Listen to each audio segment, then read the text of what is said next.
CPM general secretary Sitaram Yechury അന്തരിച്ചു. 72 വയസ്സായിരുന്നു. മൃതദേഹം നാളെ വൈകുന്നേരം ഡൽഹി വസന്തകുഞ്ചിലെ വീട്ടിലേക്ക് കൊണ്ടുപോകും.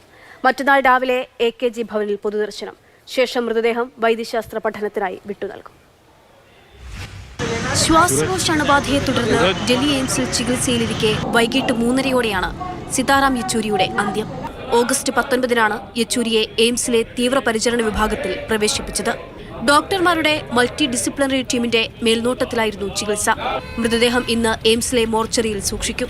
നാളെ വൈകിട്ട് 6 മണിക്ക് വസന്തകുഞ്ചിലെ ഫ്ളാറ്റിലേക്ക് കൊണ്ടുപോകും. രാത്രി മുഴുവൻ ഫ്ളാറ്റിൽ വെക്കുന്ന മൃതദേഹം ശനിയാഴ്ച രാവിലെ ഡൽഹിയിലെ AKG ഭവനിലെത്തിക്കും.